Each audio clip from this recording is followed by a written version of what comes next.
ಸರ್ಕಾರಿ ಕಲಾ ಮತ್ತು ವಿಜ್ಞಾನ, ಅವಾಗ government arts and science college ಅಂತ ಕರಿತಾಯಿದ್ರು, ಅದರ ವಿದ್ಯಾರ್ಥಿಯಾಗಿದ್ದು ಎಕ್ಸ್ಪೋ ಚಳುವಳಿ ನಡೀತಾ ಇದ್ದಾಗ ವಿದ್ಯಾರ್ಥಿಗಳ ಪರವಾಗಿ ಹೋಗಿ ಅವರನ್ನು ಮೊದಲನೇ ಸಲ ಮೀಟ್ ಮಾಡಿದ್ದು 1970ನೇ ಇಸ್ವಿ. 69-70ರಲ್ಲಿ ಅವರ ನಮ್ಮ ಪರಿಚಯ. ಅವರು ಮಲ್ಲೇಶ್ವರದಲ್ಲಿ ಒಂದು ಬಾಡಿಗೆ ಮನೆಯಲ್ಲಿ 10th ಕ್ರಾಸಲ್ಲಿ ವಾಸ ಇದ್ದರು.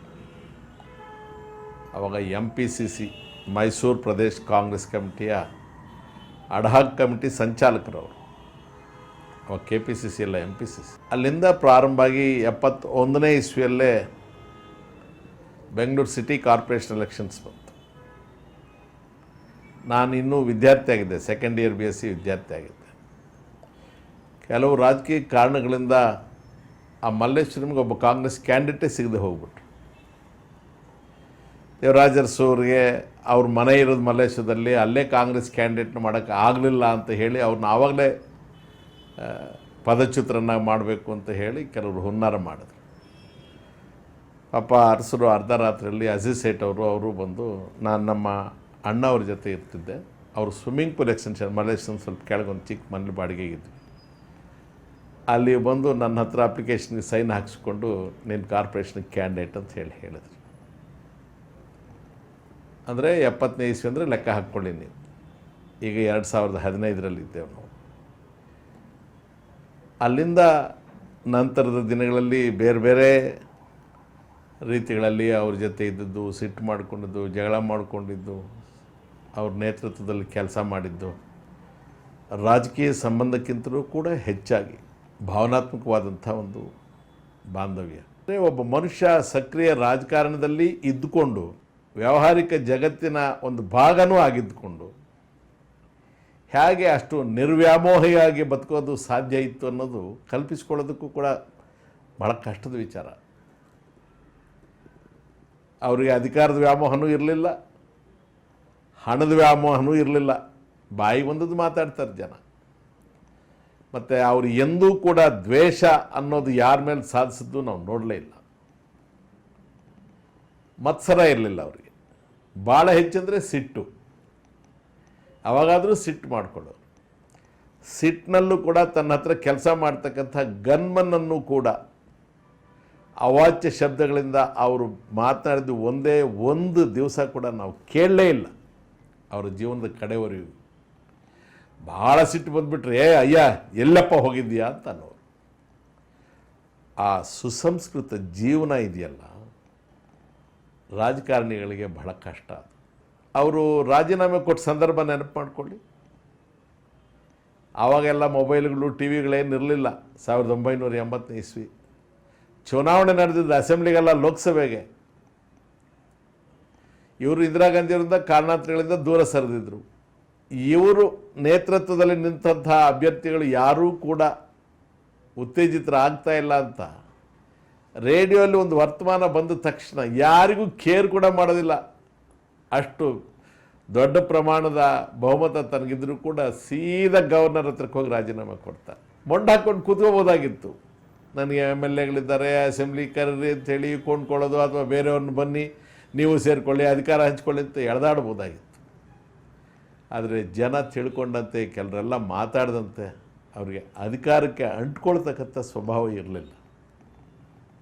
ಅಧಿಕಾರವನ್ನು ಜವಾಬ್ದಾರಿ ಅಂತ ಕಡೆ ನಿಮಿಷದವರೆಗೂ ನಿರ್ವಹಿಸ್ಕೊಂಡು ಬಂದವರು. ಅಧಿಕಾರ ಬಿಟ್ಟ ದಿನ ಸಾರ್ವಜನಿಕ ಸಭೆ ಉದ್ದೇಶಿಸಿ ಮಾತನಾಡ್ತಾರೆ. ಸುಭಾಷ್ ನಗರ್ ಗ್ರೌಂಡ್ಸಲ್ಲಿ ಈಗ ಎಲ್ಲಿ ನಮ್ಮ KSRTC ಬಸ್ ಸ್ಟ್ಯಾಂಡ್ ಇದೆ ಆ ಜಾಗದಲ್ಲಿ ಮಾತಾಡ್ತಾರೆ. ರಾಜ್ಯದ ಜನರಿಗೆ ನಾನು ಕ್ಷಮೆ ಕೋರ್ತೇನೆ. 8 ವರ್ಷಗಳ ಅಧಿಕಾರಾವಧಿಯಲ್ಲಿ ಗೊತ್ತಿದ್ದೋ ಗೊತ್ತಿಲ್ಲದೆ ನನ್ನಿಂದ ಏನಾದರೂ ತಪ್ಪುಗಳಾಗಿದ್ದರೆ ನಿಮ್ಮ ಕ್ಷಮೆ ಇರಲಿ. ನಾನು ಆ ಪದವಿಯನ್ನು ಬಿಟ್ಟು ಇಲ್ಲಿಂದ ಈಚೆಗೆ ಸಾಮಾನ್ಯನಂತೆ ನಿಮ್ಮ ಜೊತೆಯಲ್ಲಿ ಬದುಕಬೇಕಾಗತ್ತೆ. ನನ್ನನ್ನು ನಿಮ್ಮ ಮಡ್ಲಿಗೆ ಹಾಕ್ಕೊಳ್ಳಿ ಅಂತ ಹೇಳ್ತಾರೆ. ಆ ಸೌಜನ್ಯ, ಆ ನಮ್ರತೆ ಎಷ್ಟು ಜನ ರಾಜಕಾರಣಿಗಳಿಗಿದೆ. ಆ ಪರಿಪೂರ್ಣತೆ ಇತ್ತಲ್ಲ ಆ ಮನುಷ್ಯನಲ್ಲಿ, ಭಾಳ ಜನರಿಗೆ ಯಾರಿಗೆ ಇದು ಅರ್ಥವೇ ಆಗಿಲ್ಲ. ಗ್ರೋವರ್ ಕಮಿಷನ್ ಮಾಡಿದ್ರು, ಶಾ ಕಮಿಷನ್ ಆಯೋಗ ಆಯಿತು. ಶಾ ಕಮಿಷನ್ ಆಯೋಗದಲ್ಲಿ ಗುರುತರವಾದಂಥ ಯಾವ ಆಪಾದನೆಗಳು ದೇವರಾಜ ಅರಸರ ಮೇಲೆ ವೈಯಕ್ತಿಕವಾಗಿ ಬರಲೇ ಇಲ್ಲ. ಗ್ರೋವರ್ ಕಮಿಷನ್ನಲ್ಲಿ ಅವರು ಹೇಳಿದ ಆಪಾದನೆಗಳ ಪೈಕಿ ಇವರಿಗೆ ಸಂಬಂಧಿಸಿದ್ದು ಎರಡೇ. ಒಂದು, ಇವರ ಅಳಿಯ ಆಗಿದ್ದಂಥ ದಿವಂಗತ ನಟರಾಜ್ ಅವರಿಗೆ ವೈದ್ಯಕೀಯ ಶಿಕ್ಷಣಕ್ಕಾಗಿ ಗಿಡಮೂಲಿಕೆಗಳನ್ನು ಬೆಳೆಸೋದಕ್ಕೆ ನೆಲಮಂಗಲದ ಹತ್ರ ಕೊಟ್ಟಿದ್ದಂತಹ ಜಮೀನನ್ನು ಕ್ರಮಬದ್ಧವಾಗಿ ಕೊಟ್ಟಿರಲಿಲ್ಲ ಅಂತಕ್ಕಂಥದ್ದು ಒಂದು ಆಪಾದನೆ. BDAಯಲ್ಲಿ ಆ ಸೈಟ್ ಏನು ಕೊಟ್ಟಿದ್ರು ಅದನ್ನು ಅದೇನೋ ಹೇಳ್ತಾರೆ, 2 ಸೈಟ್ನ ಒಟ್ಟಿಗೆ ಮಾಡೋದು, ಏನೋ ಕಾಂಪೌಂಡ್ ಮಾಡೋದು ಏನೋ ಹೇಳ್ತಾರೆ, ಅದು ಮಾಡಿರಲಿಲ್ಲ ಅಂತ. ಉಳಿದ ಎಲ್ಲ ಅಲಿಗೇಷನ್ಸು ಬೇರೆಯವರಿಗೆ ಸಂಬಂಧಿಸಿದ್ದೆ. 8 ವರ್ಷಗಳ ಆಡಳಿತಾವಧಿಯಲ್ಲಿ ಈ ಎರಡೇ ಅಲಿಗೇಷನ್ನೇ ಗ್ರೋವರ್ ಕಮಿಷನ್ ಕೂಡ ಅವ್ರ ಮೇಲೆ ಎತ್ತಿ ಹಿಡಿದಿತ್ತು. ಆ 2 ಸೈಟನ್ನು ಮರ್ಜ್ ಮಾಡಿದ್ರು ಅಂತಕ್ಕಂಥದ್ದು. ಇವತ್ತು ನೀವೇ ನೋಡ್ತಾ ಇದ್ದೀರಿ ಏನೆಲ್ಲ ಆಗಿದೆ ಅಂತ ಹೇಳಿ. ಮತ್ತು ಅದು ಎಷ್ಟು ಓದ್ತಾ ಇದ್ರೋ, ಅದೆಷ್ಟು ನಾಲೆಡ್ಜ್ ಇತ್ತೋ, ಎಷ್ಟು ತಿಳುವಳಿಕೆ ಇತ್ತು ಆ ಮನುಷ್ಯನಿಗೆ, ಆ ದಾಹ ತಿಳ್ಕೊಳ್ಬೇಕು ಅಂತಕ್ಕಂಥದ್ದು. ಮತ್ತು ಉಡಾಫಿ ಮನುಷ್ಯ ಅಲ್ಲ. ಪುಸ್ತಕ ಕೊಟ್ಟರೆ ಓದೋರು, ವಾಪಸ್ ಕೊಟ್ಟವ್ರಿಗೆ ಕೇಳೋರು, ನೀನು ಓದಿದ್ಯಾ ಪುಸ್ತಕ, ಈ ಚಾಪ್ಟರ್ ಓದಿದ್ಯಾ, ಈ ಪೇಪರ್ ಈ ಲೈನ್ ಓದಿದ್ಯಾ, ಈ ಪೇಜ್ ನಂಬರ್ ಓದಿದ್ಯಾ ಅಂತ ಕೇಳೋ ಕರುಣೆ. ಅಂಥ ಒಬ್ಬ ಕರುಣಾಮಯಿಯನ್ನು ನಾವು ನೋಡಲೇ ಇಲ್ಲ.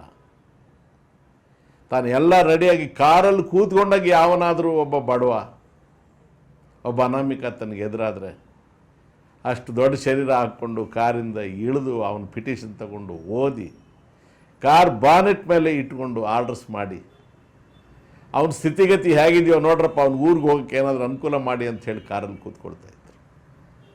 ಆ ಹೃದಯ ವೈಶಾಲ್ಯತೆ, ಅಧಿಕಾರದ ವ್ಯಾಮೋಹ ಇಲ್ಲ, ಹಣದ ವ್ಯಾಮೋಹ ಇಲ್ಲ, ಬಡವ್ರನ್ನ ಕಂಡ್ರೆ ಕರುಣೆ, ಅಪಾರವಾದಂಥ ಓದು ಮತ್ತು ಧೈರ್ಯ. ಒಬ್ಬ ಮನುಷ್ಯನಲ್ಲಿ ಕೊಂಡಾಡ್ತಕ್ಕಂಥದ್ದು, ನೋಡ್ತಕ್ಕಂಥದ್ದು, ತಿಳ್ಕೊಳ್ತಕ್ಕಂಥದ್ದು, ಕಲ್ತ್ಕೊಳ್ತಕ್ಕಂಥದ್ದು ಬಹಳ ಇರುತ್ತೆ. ಅನೇಕ ಜನ ಅವರು ಒಂದು ಆದರ್ಶದಿಂದ ಬೆಳೆಸಿ ಪೋಷಿಸಿದವರೆಲ್ಲರೂ ಕೂಡ ಅವರ ಆದರ್ಶಗಳಿಗೆ ನಿಲ್ಲಿಲ್ಲ. ಅವರೆಲ್ಲ ಅವ್ರಿಗೆ ಕೈ ಬಿಟ್ಟರು. ಆದರೆ ತನ್ನ ಆದರ್ಶಗಳನ್ನು ತಾನು ಯಾವತ್ತೂ ಕೈ ಬಿಡಲಿ. ಆ ನಿಷ್ಠೆ ಎಂದೂ ಬದಲಾಗಲೇ ಇಲ್ಲ. ಎಲ್ಲರೂ ತಿಳ್ಕೊಂಡದ್ದು ಭೂ ಸುಧಾರಣೆ ವಿಚಾರ ಇವರು ಮುಖ್ಯಮಂತ್ರಿ ಆದಮೇಲೆ ಏಕಾಏಕಿ ಬಂತು ಅಂತ ಹಾಗೇನಿಲ್ಲ. ಅವರು ಮೈಸೂರು ವಿಧಾನಸಭೆ ಸದಸ್ಯರಾಗಿ ದಿವಂಗತ BD ಜತ್ತಿಯವರು ಮುಖ್ಯಮಂತ್ರಿ ಆಗಿದ್ದು ಇನಾಮ್ ಅಬಾಲಿಷನ್ ಆ್ಯಕ್ಟ್ನ ಜಾರಿಗೆ ತಂದಾಗ ಅಸೆಂಬ್ಲಿಯಲ್ಲಿ ಮಾತಾಡುವಾಗ ಲ್ಯಾಂಡ್ ರಿಫಾರ್ಮ್ಸ್ ಬಗ್ಗೆ ಮಾತನಾಡ್ತಾರೆ, ಭೂ ಸುಧಾರಣೆ ಬಗ್ಗೆ ಮಾತಾಡಿ ಭೂಮಿಯನ್ನು ಉಳ್ತಕ್ಕಂಥವನ್ನೇ ಒಡೆಯ ಆಗಬೇಕು ಅಂತ ಪ್ರತಿಪಾದನೆ ಮಾಡ್ತಾರೆ. ಅದಾದಮೇಲೆ ಎಷ್ಟೋ ವರ್ಷಗಳಿಗೆ ಅವ್ರಿಗೆ ಅವಕಾಶ ಸಿಕ್ಕಿದ್ದು ಅವರೇ ಮುಖ್ಯಮಂತ್ರಿ ಆಗ್ತಕ್ಕಂಥ ಅವಕಾಶ. ಅವರೇನು ಸ್ವತಃ ಯಾವುದೇ ಹಿಂದುಳಿದ ಜಾತಿ ಅಥವಾ ವರ್ಗಕ್ಕೆ ಸೇರಿದವರಲ್ಲ. ಆ ಮನಸ್ಸಿನ ಒಳಗೆ ಅವರಿಗೆ ಆ ಒಂದು ದುಗುಡ ಏನಿತ್ತು, ಸಂವಿಧಾನಬದ್ಧವಾಗಿ ಯಾರ ಅಸ್ತಿತ್ವಕ್ಕೆ ರಕ್ಷಣೆ ಇಲ್ವೋ, ನಾನು ಹೇಳ್ತಕ್ಕಂಥ ಮಾತು ಪರಿಶಿಷ್ಟ ಜಾತಿ ವರ್ಗಗಳಿಗೆ ಸಂವಿಧಾನಬದ್ಧವಾದಂಥ ರಕ್ಷಣೆ ಇದೆ ಮೀಸಲಾತಿ ಬಗ್ಗೆ. ಆದರೆ ಅವರಷ್ಟೇ ಹೀನವಾಗಿ ಇನ್ನೂ ಕೆಲವು ಸಂದರ್ಭಗಳಲ್ಲಿ ಅವ್ರಿಗಿಂತಲೂ ಕೂಡ ಕಷ್ಟ ಸ್ಥಿತಿಯಲ್ಲಿ ಇರ್ತಕ್ಕಂಥ ಸಮಾಜದ ಕೆಲವು ವರ್ಗದ ಜನರಿಗೆ ಮೀಸಲಾತಿ ಇಲ್ಲ, ಅವರ ಹಿತ ರಕ್ಷಣೆ ಮಾಡಬೇಕು ಅಂತಕ್ಕಂಥ ಕಲ್ಪನೆಯನ್ನು ಇಟ್ಕೊಂಡು ದಿವಂಗತ ಹಾವನೂರಂಥವ್ರನ್ನ ಹುಡುಕ್ತಾರೆ ಮನುಷ್ಯ. ಹಾವನೂರು ಯಾರು ಅಂತ ಕೂಡ ಯಾರೂ ಗಮನಿಸಿರಲಿಲ್ಲ. ಹಾವನೂರವ್ರನ್ನ ಅನ್ವೇಷಣೆ ಮಾಡಿ ಅವರನ್ನೇ ಈ ಕೆಲಸಕ್ಕೆ ಹಚ್ಚಬೇಕು ಅಂತಂದರೆ ಅದು ಆ ಮನುಷ್ಯನ ಬದ್ಧತೆ. ಹಾವನೂರು ಆಯೋಗನ ರಚನೆ ಮಾಡಿದ್ರು. ಎಲ್ಲ ಆ ಸಣ್ಣ ಸಮಾಜಗಳಿಗೆ ಸೇರಿದವರು, ಹಿಂದುಳಿದ ವರ್ಗಗಳಿಗೆ ಸೇರಿದವರು ಕೂಡ ಹೆಮ್ಮೆಯಿಂದ ನಾವು ಬ್ಯಾಕ್ವರ್ಡ್ ಕ್ಲಾಸ್ ಅಂತ ಹೇಳ್ಕೊಳ್ತಕ್ಕಂಥ ಒಂದು ಗರ್ವ ಬಂತು ಅವರಿಗೆ. ಏನು ಕೊಟ್ಟರು ಏನು ಬಿಟ್ಟರು ಅಂತಕ್ಕಂಥದ್ದಲ್ಲ, ಆ ಸ್ವಾಭಿಮಾನ ಅವರಿಗೆ ಬಂತಲ್ಲ, ಇದಕ್ಕಿಂತಲೂ ಕೂಡ ದೊಡ್ಡ ಸಾಧನೆ ಒಬ್ಬ ಮನುಷ್ಯನಿಗೆ ಏನಾಗಬೇಕು. RN ಬೈರಾರೆಡ್ಡಿ ಅವರು, RN ಬೈರಾರೆಡ್ಡಿಯವ್ರನ್ನ ಯಾರು ಗಣನೆಗೆ ತೆಗೆದುಕೊಂಡಿರಲಿಲ್ಲ. ಸ್ವತಃ ಒಬ್ಬ ಕಮ್ಯುನಿಸ್ಟ್ ಆತ, ಲೇಬರ್ ಲೀಡರ್ ಆಗಿರ್ತಾರೆ, ಕಾರ್ಮಿಕರ ವಕೀಲರಾಗಿರ್ತಾರೆ.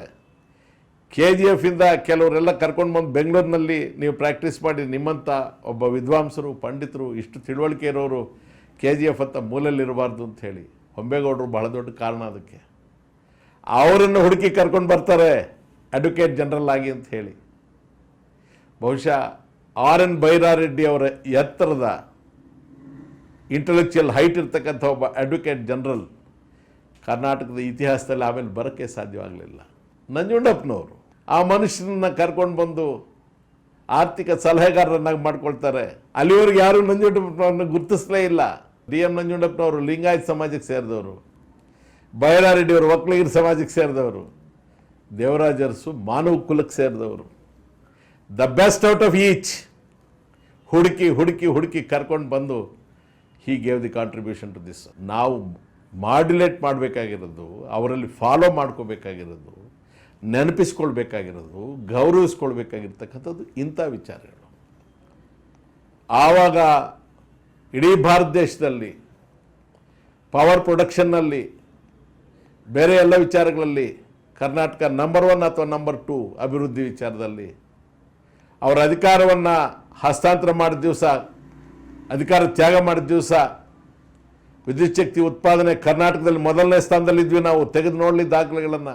ಗುಲ್ಬರ್ಗಾದಲ್ಲಿ ಬಂದಂತಹ, ಗುಲ್ಬರ್ಗಾ, ಬೀದರು, ರಾಯಚೂರು ಪ್ರದೇಶದಲ್ಲಿ ಬಂದಂತಹ ಬರಗಾಲವನ್ನು ಅವರು ನಿಭಾಯಿಸಿದ ರೀತಿ, ಅಲ್ಲಿ ಕೆಲವು ಲೋಪದೋಷಗಳಿದೆ ಅಂತಂದರೆ ದಿವಂಗತ CM ಆರ್ಮುಗಂರವರ ಅಧ್ಯಕ್ಷತೆಯಲ್ಲಿ ಒಂದು 1 ಮ್ಯಾನ್ ಕಮಿಷನ್ ಮಾಡಿ ಹೌಸ್ ಕಮಿಟಿ ಮಾಡಿ ಕಳಿಸ್ತಾರೆ.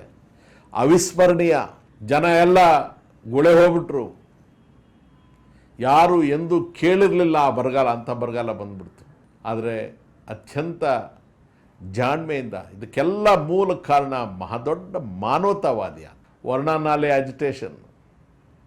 ಇಡೀ ಮಂಡ್ಯ ಜಿಲ್ಲೆನೇ ಬೆಂಗಳೂರಿಗೆ ಬಂದ್ಬಿಡ್ತು. ದಿವಂಗತ ಶಂಕರೇಗೌಡರ ನೇತೃತ್ವದಲ್ಲಿ ಎಲ್ಲ ಚಡ್ಡಿ ಚಳುವಳಿ ಅಂತ ಮಾಡಿದ್ರು. ಆದರೆ ಅವ್ರಿಗೆ ಗೊತ್ತಿತ್ತು, ನಾನು ಮಂಡ್ಯ ಜಿಲ್ಲೆಯ ರೈತರಿಗೆ ಯಾವ ವಿಧವಾದ ತೊಂದರೆಯನ್ನು ಮಾಡ್ತಾ ಇಲ್ಲ.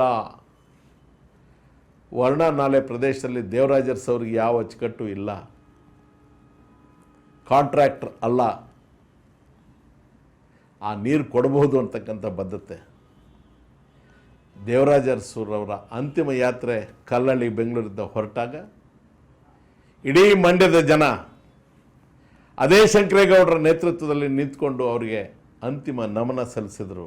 ಅಷ್ಟೊತ್ತಿಗೆ ವರ್ಣನಾಲೆ ಪೂರ್ಣ ಆಗಿತ್ತು, ನೀರು ಹರಿತಾ ಇತ್ತು. ಮಂಡ್ಯ ಜಿಲ್ಲೆಯ ರೈತರಿಗೆ ಯಾವ ವಿಧವಾದಂತಹ ತೊಂದರೆನೂ ಬರಲಿಲ್ಲ. ಆ ಮನುಷ್ಯನ ನಿಲುವು ಏನಿರ್ತಾ ಇತ್ತು. ಎಷ್ಟೇ ಪ್ರಬಲವಾದ ಹೋರಾಟ ಬಂದರೂ ಕೂಡ ನನ್ನ ನಿಲುವು ಸರಿಯಾಗಿರುವಾಗ ನಾನು ಯಾಕೆ ಆಲೋಚನೆ ಮಾಡಬೇಕು ಅಂತಕ್ಕಂಥದ್ದು. ಬೆದರಿಕೆಗಳಿಗೆ, ಹೋರಾಟಗಳಿಗೆ ಬಗ್ತಾ ಇರಲಿಲ್ಲ. ಆದರೆ ನ್ಯಾಯಯುತವಾದ ಬೇಡಿಕೆ ಅಂದರೆ ತಲೆ ಬಗ್ಗಿಸ್ತಾ ಇದ್ರು. ಅಂಥ ಒಬ್ಬ ಮಹಾನ್ ಭಾವ. ಒಂದಲ್ಲ, ಎರಡಲ್ಲ, ಮೂರಲ್ಲ. ಮಹಾಭಾರತ ಅಂದರೆ ಪರಮ ಪ್ರೀತಿ.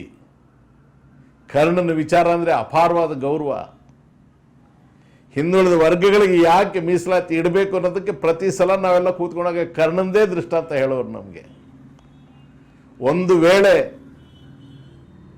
ದ್ರೋಣಾಚಾರ್ಯರು ನೀನು ಸೂತ್ಕುಲದಲ್ಲಿ ಜನಿಸಿದವನು, ನೀನು ಬೆಸ್ತರವನು, ಇದು ರಾಜರ ಮಕ್ಕಳಿಗಾಗಿ ಮಾಡಿರ್ತಕ್ಕಂಥದ್ದು, ರಾಜವಂಶಕ್ಕೆ ಸೀಮಿತವಾಗಿರೋದು, ನೀನಿಲ್ಲಿ ಬರೋಕ್ಕೆ ಸಾಧ್ಯತೆ ಇಲ್ಲ, ನಿನಗೆ ಅರ್ಹತೆ ಇಲ್ಲ ಅಂತ ಹೇಳಿದಾಗ ದುರ್ಯೋಧನ ಮಧ್ಯಪ್ರವೇಶ ಮಾಡಿ ಅವನನ್ನು ಈಗಲೇ ಅಂಗರಾಜ್ಯಕ್ಕೆ ಪಟ್ಟಾಭಿಷಿಕ್ತನನ್ನಾಗಿ ಮಾಡ್ತಾ ಇದ್ದಾನೆ, ಅವನು ಕೂಡ ರಾಜ ಆಗ್ತಾನೆ ಅಂತ ಹೇಳಿ ಧನುರ್ವಿದ್ಯೆಗೆ ಪ್ರದರ್ಶನಕ್ಕೆ ಅವನನ್ನು ಬಿಟ್ಕೊಟ್ಟದ್ರಿಂದ ಅವನೊಬ್ಬ ಮಹಾವೀರ ಅಂತ ಇತಿಹಾಸದಲ್ಲಿ ಉಳಿದ.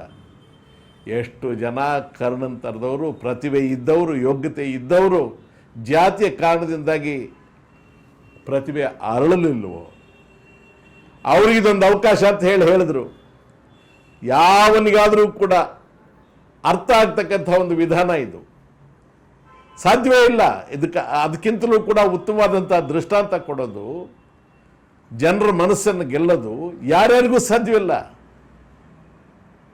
71ರ ಪಾರ್ಲಿಮೆಂಟ್ ಚುನಾವಣೆ ಆದಮೇಲೆ ಎಲ್ಲರಿಗೂ ಗೊತ್ತಾಯ್ತು ಇಂದಿರಾ ಗಾಳಿ ಇದೆ ಅಂತ. ಚುನಾವಣೆಗೆ ಹೋಗಿ ಮೊದಲು ಯಾರಿಗೂ ಗಾಳಿ ಇದೆ ಅಂತ ಗೊತ್ತಿರಲಿಲ್ಲ.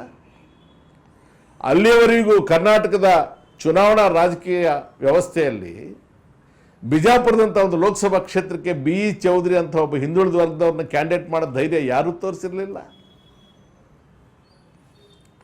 ಒಕ್ಕಲಿಗರೇ ಪ್ರಭಾವಶಾಲಿಗಳಾಗಿರ್ತಕ್ಕಂಥ ಕನಕಪುರ ಪಾರ್ಲಿಮೆಂಟ್ ಕ್ಷೇತ್ರಕ್ಕೆ ಜಾಫರ್ ಶರೀಫ್ ಅಂತ ಅವರನ್ನು ಕ್ಯಾಂಡಿಡೇಟ್ ಮಾಡ್ತಕ್ಕಂಥ ಧೈರ್ಯ ಯಾರೂ ತೋರಿಸಿರಲಿಲ್ಲ. ರಾಯಚೂರಿನಂಥ ಜಾಗದಲ್ಲಿ BV ನಾಯಕರಂತ ಅವ್ರನ್ನ ಕ್ಯಾಂಡಿಡೇಟ್ ಮಾಡ್ತಕ್ಕಂಥದ್ದು ಯಾರೂ ಯೋಚನೆ ಮಾಡಿರಲಿಲ್ಲ. ಒಂದು ಗ್ರಾಮ ಪಂಚಾಯತಿ ಅಧ್ಯಕ್ಷರಾಗಿದ್ದ ಧರ್ಮರಾವ್ ಅಫ್ಜಲ್ಪುರ್ಕರ್ ಅವ್ರನ್ನ ಗುಲ್ಬರ್ಗಕ್ಕೆ ಕ್ಯಾಂಡಿಡೇಟ್ ಮಾಡ್ತಕ್ಕಂಥ ಧೈರ್ಯ ಯಾರೂ ತೋರಿಸಿರಲಿಲ್ಲ. ಎಲ್ಲೋ ತುಮಕೂರಲ್ಲಿ ಪ್ರಾಕ್ಟೀಸ್ ಮಾಡಿಕೊಂಡು ಮುನ್ಸಿಪಾಲಿಟಿ ಲೆವೆಲ್ ಇದ್ದಂಥ ಮಲ್ಲಣ್ಣ ಅಂತ ಅವ್ರನ್ನ ಪಾರ್ಲಿಮೆಂಟಿಗೆ ತರ್ತಕ್ಕಂಥ ಧೈರ್ಯ ಯಾರೂ ಮಾಡಿರಲಿಲ್ಲ. ಕ್ಯಾಂಡಿಡೇಟ್ಸ್ ಮಾಡಿದಾಗ ಚಿಕ್ಕಮಗಳೂರಿನಲ್ಲಿ ಚಂದ್ರೇಗೌಡರನ್ನು ಕ್ಯಾಂಡಿಡೇಟ್ ಮಾಡಿದಾಗ ಅವ್ರು ಯಾವ ಜಿಲ್ಲೆಯಲ್ಲಿದ್ದಂಥ ನಾಯಕತ್ವವನ್ನು ಹೊಂದಿರಲಿಲ್ಲ. Was just an advocate. ಆದರೆ ಪಾರ್ಲಿಮೆಂಟಿಗೆ ಕ್ಯಾಂಡಿಡೇಟ್ ಮಾಡಿದ್ರು. ಈ ಧೈರ್ಯ ಇತ್ತಲ್ಲ ದೇವರಾಜ ಅರಸರದು, ಅದು ಮೊಂಡು ಧೈರ್ಯ ಅಲ್ಲ, ವೈಜ್ಞಾನಿಕವಾದ ಧೈರ್ಯ. ಏನು ಗಾಳಿ ಬೀಸ್ತಾ ಇದೆ ಅಂತ ಅವ್ರಿಗೆ ಗೊತ್ತಿತ್ತು. ಜನರ ನಾಡಿಯನ್ನು ಅರ್ಥ ಮಾಡ್ಕೊಳ್ತಕ್ಕಂಥ ಕಲೆ ಅವರಿಗಿತ್ತು. ಅವಕಾಶ ಸಿಕ್ಕಿದಾಗ ಈ ಬದಲಾವಣೆ ತರಬೇಕು ಅಂತಕ್ಕಂಥ ಒಂದು ನಿರ್ಧಾರ, ಅಚಲ ನಿರ್ಧಾರ ಅವ್ರಿಗಿತ್ತು. ಅವರೆಲ್ಲ ಮುಂದಕ್ಕೆ ಬಹಳ ದೊಡ್ಡ ದೊಡ್ಡ ನಾಯಕರುಗಳಾಗಿ ಹೆಮ್ಮರಗಳಾಗಿ ನಿಂತುಬಿಟ್ರು ಈ ದೇಶದ, ಈ ರಾಜ್ಯದ ರಾಜಕೀಯ ಕ್ಷೇತ್ರದಲ್ಲಿ. ವೀರಪ್ಪ ಮೊಯ್ಲಿ ಅವರು KGIDಯಲ್ಲಿ ಕೆಲಸ ಮಾಡ್ತಾಯಿದ್ರು. ಅಲ್ಲಿಂದ ಬಿಟ್ಟು ಬಂದು ವಕೀಲರಾಗಿದ್ದರು. ಮಂಗಳೂರು ಜಿಲ್ಲಾ ಕಾಂಗ್ರೆಸ್ಸಿನ ಪ್ರಧಾನ ಕಾರ್ಯದರ್ಶಿಗಳಾಗಿ ಅವರನ್ನು ಅಪಾಯಿಂಟ್ ಮಾಡಿದ್ರು. ಶಂಕರ್ ಆಳ್ವ ಅಂತ ಕೋಆಪರೇಷನ್ ಮಿನಿಸ್ಟರ್ ಆಗಿದ್ದರು ಅರಸೂರು ಅವರು ಮೊದಲನೇ ಸಚಿವ ಸಂಪುಟದಲ್ಲಿ. ಅವರು ಜಿಲ್ಲಾ ಕಾಂಗ್ರೆಸ್ ಅಧ್ಯಕ್ಷರು. ಮೊಯ್ಲಿ ಅವರು, ಸುಬ್ಬಯ್ಯ ಶೆಟ್ಟಿ ಅವರು ಇಬ್ಬರು ಕೂಡ ಜಿಲ್ಲಾ ಕಾಂಗ್ರೆಸ್ಸಿನ ಪ್ರಧಾನ ಕಾರ್ಯದರ್ಶಿ. ಮೊಯ್ಲಿ ಅವರೆಲ್ಲಿಂದ ಬಂದು ಅಸೆಂಬ್ಲಿಗೆ ಬಂದರು, ಮಿನಿಸ್ಟರ್ ಆಫ್ ಸ್ಟೇಟ್ ಆದರು, ಕ್ಯಾಬಿನೆಟ್ ಮಿನಿಸ್ಟರ್ ಆದರು, ಚೀಫ್ ಮಿನಿಸ್ಟರ್ ಆದರು, ವಿರೋಧ ಪಕ್ಷದ ನಾಯಕರಾದರು, ಕೇಂದ್ರದ ಮಂತ್ರಿಗಳಾದರು. ಇವತ್ತು ಕಾಂಗ್ರೆಸ್ನ ಒಬ್ಬ ಪ್ರಭಾವಿ ನಾಯಕರಾಗಿದ್ದಾರೆ. ಈ ಥರದ ಪ್ರತಿಯೊಬ್ಬರನ್ನು ಹುಡುಕಿ ಹುಡುಕಿ ಹುಡುಕಿ ಹುಡುಕಿ ಈ ಬೇರುಗಳನ್ನೆಲ್ಲ ನೆಟ್ಟು ಇವೆಲ್ಲ ಹೆಮ್ಮರಗಳಾಗುತ್ತೆ. ಒಂದು ಒಂದು ಒಂದು ಅವ್ರ ಕಲ್ಪನೆ ಏನಿತ್ತು ಒಂದು ಸುಳ್ಳಾಗಲಿಲ್ಲ. ರಾಜಕೀಯ ಕಾರಣಗಳಿಗೆ ಕೆಲವರು ದೂರ ಹೋಗಿರ್ಬೋದು, ಕೆಲವರು ಹತ್ತಿರ ಬಂದಿರ್ಬೋದು, ಕೆಲವರು ಅವರನ್ನು ಅಭಿನಂದಿಸಿ ದೂರನೇ ಇದ್ದಿರಬಹುದು. ಅವೆಲ್ಲ ಬೇರೆ ಬೇರೆ ವಿಚಾರ. ಆದರೆ ಇವತ್ತು ಇವರೆಲ್ಲರೂ ಕೂಡ ರಾಜಕಾರಣದಲ್ಲಿ ಮೆರಿಬೇಕಾಗಿದ್ದರೆ, ವಿಜೃಂಭಿಸಬೇಕಾಗಿದ್ದರೆ, ಜನರಿಗೆ ಸೇವೆ ಮಾಡೋದಕ್ಕೆ ಒಂದು ಅವಕಾಶ ಪಡ್ಕೊಳ್ಬೇಕಾಗಿದ್ದರೆ ಕಾರಣ ದೇವರಾಜ ಅರಸ್. ನಾನೊಬ್ಬ ಅನಾಮಿಕ. ನನ್ನ ಕೌಟುಂಬಿಕ ಹಿನ್ನೆಲೆಗೆ, ನನ್ನ ಆರ್ಥಿಕ ಹಿನ್ನೆಲೆಗೆ ನಾನು ಪಂಚಾಯತಿಗೆ ಗೆಲ್ಲಕ್ಕೆ ಸಾಧ್ಯವಿಲ್ಲ. ಅಸೆಂಬ್ಲಿಗೆ ತಗೊಂಡೋಗಿ ನನ್ನ ಕ್ಯಾಂಡಿಡೇಟ್ ಮಾಡ್ತಾರೆ. ಕೂಡಿಸ್ಕೊಂಡು ಪಾಠ ಹೇಳೋರು ನಮಗೆ, ಹೀಗೇ ಇರಬೇಕು, ಹೀಗೆ ಮಾತಾಡಬೇಕು, ಹೀಗೆ ಹೋಗಬೇಕು ಅಂತ ಹೇಳ್ತಕ್ಕಂಥದ್ದು ಮಾಡ್ತಾರೆ. ಎಷ್ಟು ಜನಾನಕ DK ನಾಯ್ಕರವ್ರನ್ನ ಮೊದಲನೇ ಸಲ ಲಾ ಮಿನಿಸ್ಟರ್ ಮಾಡಿದಾಗ ಎಲ್ಲರೂ ಕಣ್ಬಿಟ್ಕೊಂಡು ನೋಡ್ತಾರೆ, ಯಾರು ಈ ನಾಯಕರು, ಎಲ್ಲಿದ್ದರು. ದೇವೇಂದ್ರಪ್ಪ ಗಾಳಪ್ಪನವ್ರನ್ನ ಯಾರು ಯೋಚನೆ ಮಾಡೋಕ್ಕೆ ಸಾಧ್ಯವಿಲ್ಲ. ಚಿಂಚೋಳಿ ಮತಕ್ಷೇತ್ರ, ವೀರೇಂದ್ರ ಪಾಟೀಲರು ಪ್ರತಿನಿಧಿಸ್ತಾ ಇರ್ತಕ್ಕಂಥ ಕ್ಷೇತ್ರದಲ್ಲಿ ಕಬ್ಬಲಿಗರ ಸಮಾಜಕ್ಕೆ ಸೇರಿದಂಥ ಒಬ್ಬ ದೇವೇಂದ್ರಪ್ಪ ಗಾಳಪ್ಪನ ಕ್ಯಾಂಡಿಡೇಟ್ ಮಾಡ್ತಾರೆ, ಕಾಂಗ್ರೆಸ್ ಕ್ಯಾಂಡಿಡೇಟ್ ಮಾಡ್ತಾರೆ. ಬೆಂಗಳೂರಿನ ಮಾಧ್ಯಮದವರು ಅವ್ರನ್ನ ಲೇವಡಿ ಮಾಡಿದ್ರು. ಹಲಿಯಾಳ ರಾಮಕೃಷ್ಣ ಹೆಗ್ಗಡೆಯವರು ಪ್ರತಿನಿಧಿಸ್ತಾ ಇದ್ದಂಥ ವಿಧಾನಸಭಾ ಕ್ಷೇತ್ರದಲ್ಲಿ ವಿರೂಪಾಕ್ಷಪ್ಪ ಮಾಸ್ತರ್ ಅಂತ, ಗಾಡಿ ಮಾಸ್ತರ್ ಅಂತ ಕರಿತಾ ಇದ್ರು. ಒಬ್ಬ ಮರಾಠಿಯವ್ರನ್ನ ಅಸೆಂಬ್ಲಿ ಮೆಂಬರ್ ಆಗ್ತಾ ಇರ್ತಾರೆ. MY ಗೋರ್ಪಡೆ ಅಂತ ಒಬ್ಬ ಆರ್ಥಿಕ ತಜ್ಞನನ್ನು ತನ್ನ ಫೈನಾನ್ಸ್ ಮಿನಿಸ್ಟರ್ ಮಾಡ್ಕೊಳ್ತಾರೆ. ಆ ಒಬ್ಬ ಮಹಾರಾಜರ ಮುಖಾಂತರ ಎಲ್ಲ ಸಾಮಾಜಿಕ ಸುಧಾರಿತ ಕಾರ್ಯಕ್ರಮಗಳನ್ನು ಅವ್ರ ಮುಖಾಂತರ ಅನುಷ್ಠಾನಗೊಳಿಸ್ತಾರೆ. ಆ ಮನುಷ್ಯನ ವಿಶಿಷ್ಟ ಕಾರ್ಯ ಶೈಲಿ ಇತ್ತಲ್ಲ, ಇದು ಅಭಿನಂದನೀಯ. ಅವರು ಶತಮಾನದ ಪುರುಷ ಅಂತ ಅನ್ನಿಸ್ಕೊಳ್ಳೋದ್ರಲ್ಲಿ ಯಾವುದೇ ವಿಧವಾದಂಥ ಅತಿಶಯೋಕ್ತಿ ಇಲ್ಲ.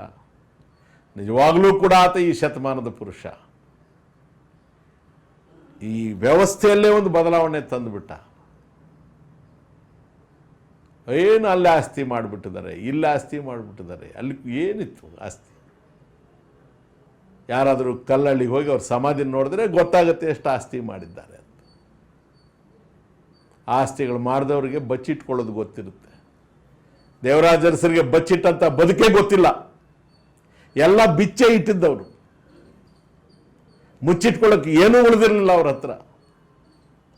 ಅವ್ರ ಜೀವನ ಎಲ್ಲ ಕೂಡ ಬಹಿರಂಗನೇ. ಆದರೆ ಇವತ್ತು ನಮ್ಮ ಪರಿಸ್ಥಿತಿ ಬಚ್ಚಿಟ್ಕೊಂಡು ಬದುಕೋರೆ ಹೆಚ್ಚಾಗಿದ್ದಾರೆ, ಬಿಚ್ಚಿಟ್ಕೊಂಡು ಬದುಕೋರು ಬಹಳ ಕಡಿಮೆ ಆಗಿದೆ. ಅವರು ಮಹಾನ್ ಭಾವ. ನನ್ನಂಥವರು ಸಾವಿರಾರು ಜನ ಈ ರಾಜ್ಯದಲ್ಲಿ ಅವ್ರ ನೆರಳಲ್ಲಿ ಬದುಕಿದ್ದಾರೆ. ನಾನು ಬಹಳ ಅವರಿಗೆ ಹತ್ತಿರದವನು ಅಂತ ಹೇಳ್ಕೊಳ್ತಕ್ಕಂಥ ಧೈರ್ಯ ನನಗಿಲ್ಲ. ಭಾಳ ಎಳೆ ಪ್ರಾಯದಲ್ಲಿ ಅವರಿಗೆ ಪರಿಚಯ ಆದದ್ರಿಂದ ನಾನು ಚೆನ್ನಾಗಿ ಪರಿಚಯ ಇದ್ದೆ ಅಂತ ಅಷ್ಟೇ ನಾನು ಧೈರ್ಯ ಮಾಡಿ ಹೇಳ್ಕೊಳ್ಬಹುದು. ನನ್ನಂಥವರ ಸಾವಿರಾರು ಜನರ ಪರಿಚಯ ಅವ್ರಿಗಿತ್ತು, ಆದರೆ ನಮಗೆ ಪರಿಚಯ ಇದ್ದದ್ದು ಒಬ್ಬ ದೇವರಾಜ ಅರಸ್ ಮಾತ್ರ. ಹಾಗಾಗಿ ಅವ್ರನ್ನ ಹತ್ತಿರದಿಂದ ನೋಡ್ತಾ ಇದ್ವಿ. ಅವ್ರ ಕೆಲವು ಸನ್ನಿವೇಶಗಳಲ್ಲಿ ಅವ್ರು ನಡ್ಕೊಳ್ತಕ್ಕಂಥದ್ದನ್ನು ನಾವು ಗಮನಿಸ್ತಾ ಇದ್ವಿ. ನಮಗೆ ನಾ ಹೇಳಿದ್ನಲ್ಲ, ಒಂದು ರೀತಿಯ ಎಮೋಷ್ನಲ್ ಬಾಂಡೇಜ್. ಒಂದು ಘಟನೆ ನಿಮ್ಗೆ ಹೇಳ್ತೀನಿ. ನಿಜಲಿಂಗಪ್ಪನವರ ಬ್ರದರ್, ಚಿಕ್ಕ ತಮ್ಮ ಗುರುನಾಥ್ ಅಂತ ಹೇಳಿದ್ರಂತೆ. ನಮಗೆ ಗುರುನಾಥ್ ಅವ್ರು ನೋಡಿರಲಿಲ್ಲ. ಗುರುನಾಥ್ ಅವರು ತೀರ್ಕೊಂಡಿರ್ತಾರೆ. ಗುರುನಾಥ್ ಅವರು ದೇವರಾಜ ಅರಸರವರು ಬಹಳ ಆತ್ಮೀಯರು. ದೇವರಾಜ ಅರಸರು ಮುಖ್ಯಮಂತ್ರಿ. ನಿಜಲಿಂಗಪ್ಪನವರು ದೇವರಾಜ ಅರಸರನ್ನ ಟೀಕೆ ಮಾಡಿ ಒಂದು ವಾರದ ಕೆಳಗೆ ಒಂದು ಹೇಳಿಕೆ ಕೊಟ್ಟಿರ್ತಾರೆ. ಕರ್ನಾಟಕ ಕಂಡ ಅತ್ಯಂತ ಭ್ರಷ್ಟ ಮುಖ್ಯಮಂತ್ರಿ ದೇವರಾಜ ಅರಸು ಅಂತ ಹೇಳಿರ್ತಾರೆ. ಇದಾದ್ಮೇಲೆ ಒಂದು ವಾರಕ್ಕೆ ನಿಜಲಿಂಗಪ್ಪನವ್ರು ದೇವರಾಜ ಅರಸರಿಗೆ ಫೋನ್ ಮಾಡ್ತಾರೆ. ಆ PA ಓಡ್ ಬಂದು, ಸರ್ ನಿಜಲಿಂಗಪ್ಪನವ್ರು ಫೋನ್ ಮಾಡಿದ್ದಾರೆ ಅಂದರೆ ಕೊಡ್ರಿ ಅಂತ ಹೇಳ್ತಾರೆ. ನಿಜಲಿಂಗಪ್ಪನವರನ್ನು ಅರಸೋರು ಸಂಬೋಧನೆ ಮಾಡ್ತಾ ಇದ್ದದ್ದು ಸ್ವಾಮಿ ಅಂತ. ಅವ್ರ ಚೀಫ್ ಮಿನಿಸ್ಟ್ರು, ಇವರು ಅವ್ರ ಕ್ಯಾಬಿನೆಟ್ ಮಂತ್ರಿ ಆಗಿತ್ತು. ಅವರು ಇವರನ್ನು ಪ್ರಭುಗಳೇ ಅಂತ ಕರಿತಾ ಇದ್ರು. ಇವರು ರಾಜವಂಶದವರು, ಅರಸರು ಅಂಥೇಳಿ ಅವರು ಇವ್ರನ್ನ ಪ್ರಭುಗಳೇ ಅಂತ ಕರಿತಾ ಇದ್ರು. ಇದನ್ನೆಲ್ಲ ದೇವರಾಜ ಅರಸರು ನಮ್ಗೆ ಆಮೇಲೆ ಹೇಳಿದ್ದು.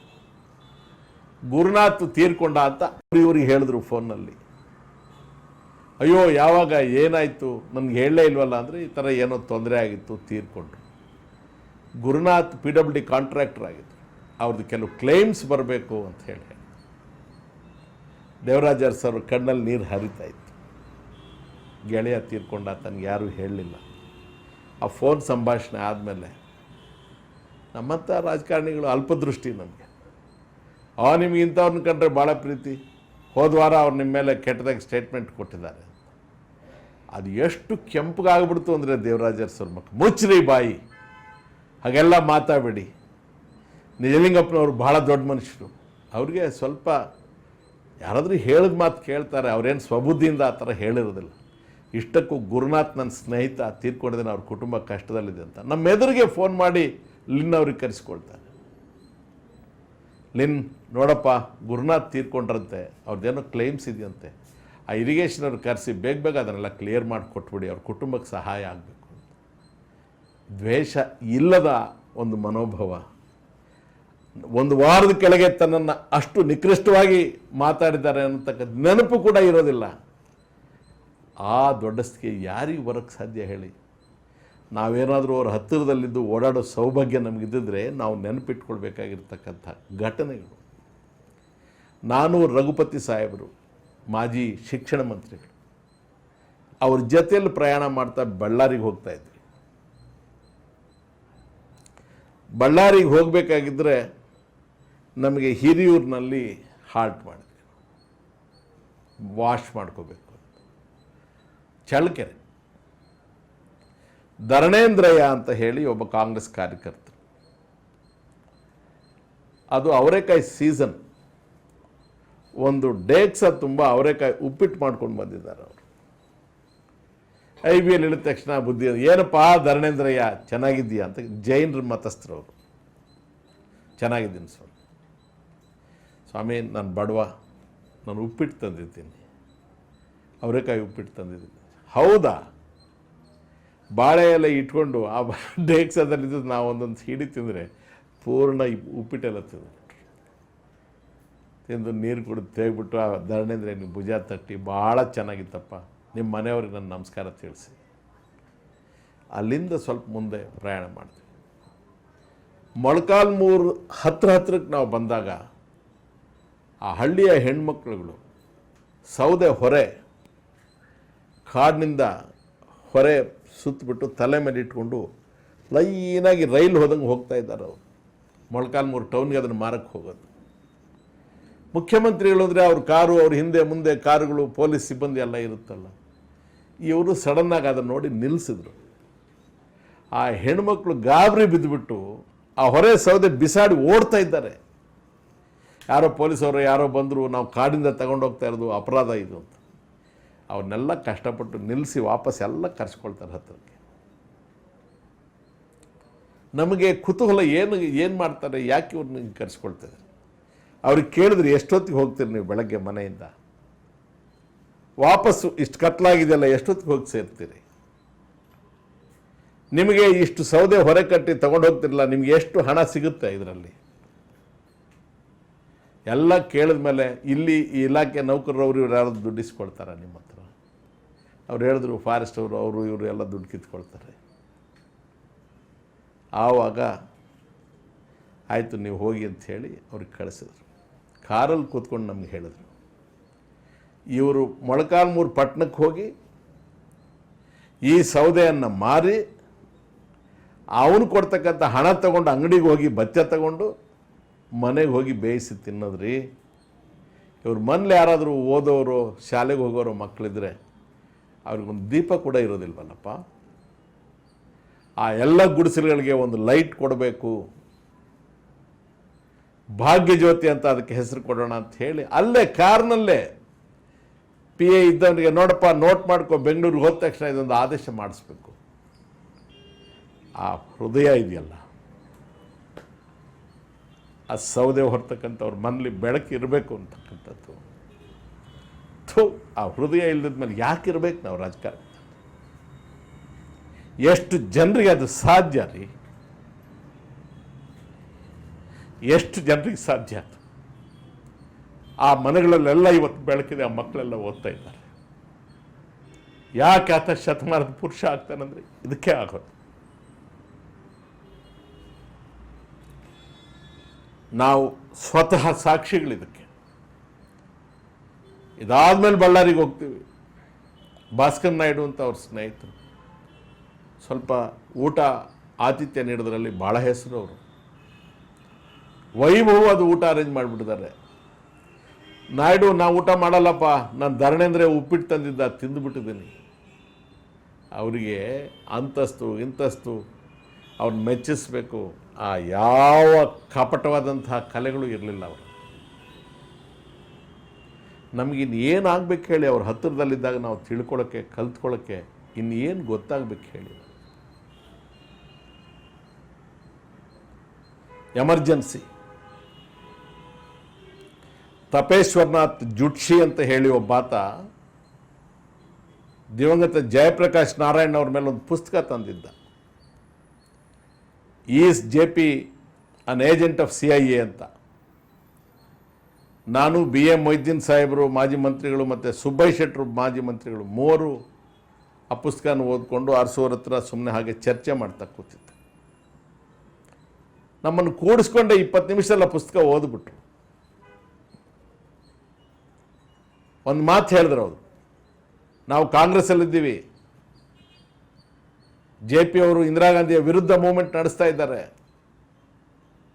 ಅವರು ಕಾಂಗ್ರೆಸ್ನ ಚೀಫ್ ಮಿನಿಸ್ಟ್ರು.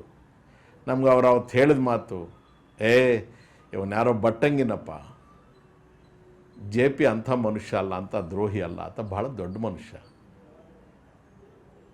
ಯಾವ ಕಾಂಗ್ರೆಸ್ ಅವನಿಗೆ ಈ ಧೈರ್ಯ ಇರೋಕ್ಕೆ ಸಾಧ್ಯ ರೀ ಆ ಮಾತು ಹೇಳೋಕ್ಕೆ? ಭಾಳ ಹೆಚ್ಚಂದರೆ ನಾನು ಕೀರ್ತಿವಂತನಾಗಿ ಸಾಯಬೇಕು ಅಂತಕ್ಕಂಥ ಒಂದು ಆಸೆ ಏನಾದರೂ ಇದೆಯೋ ಅದು ನನಗೆ ಗೊತ್ತಿಲ್ಲಪ್ಪ. ನನಗೆ ಅವ್ರ ನೇರ ಪರಿಚಯ ಇಲ್ಲ. ಬಟ್ ಅವರನ್ನು CIA ಏಜೆಂಟ್ ಅಂತ ಕರೀತಕ್ಕಂಥದ್ದು ಮಹಾ ಅಪರಾಧ ಅಂತ ಆ ಒಂದು ವಿವೇಚನೆ ಇತ್ತಲ್ಲ, ಅದು ಅಪರೂಪ. ಅಪರೂಪ. ಡೆಲ್ಲಿಯಲ್ಲಿ ಇವರು ಕೃಷ್ಣಾ ಟ್ರೈಬ್ಯುನಲ್ ಮೀಟಿಂಗಿಗೆ ಕರೆದಿದ್ದಾರೆ. ಬೆಂಗಳೂರಿನಲ್ಲಿ ಒಬ್ಬ ಕಾಂಗ್ರೆಸ್ ಕಾರ್ಯಕರ್ತ TED ಪಿಳ್ಳೈ ಅಂತ ಶಿವಾಜಿನಗರ ಏರಿಯಾದಿಂದ ಬರ್ತಾ ಇದ್ದ. ಒಂದು ಟೆಲಿಗ್ರಾಮ್ ಬರುತ್ತೆ ದೇವರಾಜರ್ಸ್ ಅವರಿಗೆ, TED ಪಿಳ್ಳೈ ಡೈಡ್ ಅಂತ. 1971ನೇ ಇಸ್ವಿಯ ಲೋಕಸಭಾ ಚುನಾವಣೆಗಳ ನಂತರ ವೀರೇಂದ್ರ ಪಾಟೀಲ್ರು ಅನಿವಾರ್ಯವಾಗಿ ರಾಜೀನಾಮೆ ಕೊಡಬೇಕಾಯಿತು. ಅವ್ರು ರಾಜೀನಾಮೆ ಕೊಟ್ಟ ದಿವಸ ದೇವರಾಜ ಅರಸು ಅವರು ಡೆಲ್ಲಿಯಲ್ಲಿದ್ದರು, ಕಾಂಗ್ರೆಸ್ ಅಧ್ಯಕ್ಷರು. ಲೋಕಸಭಾ ಚುನಾವಣೆಗಳಲ್ಲಿ ಕಾಂಗ್ರೆಸ್ ಎಲ್ಲ 26 ಸ್ಥಾನ ಗೆದ್ದುಬಿಟ್ಟಿತ್ತು. ದಿವಂಗತ ಸಿದ್ದವೀರಪ್ಪನವರು ಶಾಸಕಾಂಗ ಪಕ್ಷದ ನಾಯಕರಾಗಿದ್ದರು, ಕಾಂಗ್ರೆಸ್ ಶಾಸಕಾಂಗ ಪಕ್ಷದ ನಾಯಕರಾಗಿದ್ದರು.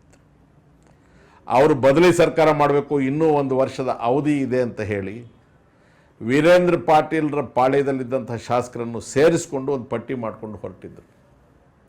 ಆವಾಗ ನಾವೆಲ್ಲ ಅನೇಕ ಜನ ಕಾಂಗ್ರೆಸ್ ಕಾರ್ಯಕರ್ತರು ಯೂತ್ ಕಾಂಗ್ರೆಸ್ನ ಪರವಾಗಿ, ಕಾಂಗ್ರೆಸ್ನ ಪರವಾಗಿ ಪಕ್ಷಾಂತರಿಗಳನ್ನು ಸೇರಿಸಿಕೊಂಡು ಸರ್ಕಾರ ಮಾಡಬಾರ್ದು, ಅಸೆಂಬ್ಲಿ ವಿಸರ್ಜನೆ ಮಾಡಬೇಕು ಅಂತ ಹೇಳಿ ಒಂದು ಹೋರಾಟ ಮಾಡಿದ್ವಿ. ಕಾಂಗ್ರೆಸ್ನ ಒಳಗೆ ಆ TED ಪಿಳ್ಳೈ ಅಂತಕ್ಕಂಥವ್ನು ಉಪವಾಸ ಸತ್ಯಾಗ್ರಹ ಕೂತಿದ್ದ. ಅದೊಂದು ರಾಜಕೀಯ ಮಹತ್ವದ ತಿರುವು.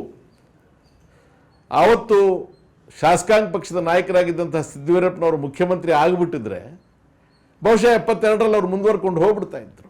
ಮೊದಲನೇ ಬಾರಿಗೆ ಕರ್ನಾಟಕದಲ್ಲಿ ರಾಷ್ಟ್ರಪತಿ ಆಡಳಿತವನ್ನು ಹೇರಿ ವಿಧಾನಸಭೆಯನ್ನು ವಿಸರ್ಜನೆ ಮಾಡಿ ದೇವರಾಜ ಅರಸು ಅವರು ಕಾಂಗ್ರೆಸ್ ಅಧ್ಯಕ್ಷರಾಗಿ ಅವರ ನಾಯಕತ್ವದಲ್ಲಿ ಚುನಾವಣೆ ಆಗಿ ಅವರು ರಾಜ್ಯದ ಮುಖ್ಯಮಂತ್ರಿಯಾಗಿ ಅಧಿಕಾರ ಸ್ವೀಕಾರ ಮಾಡ್ತಾರೆ.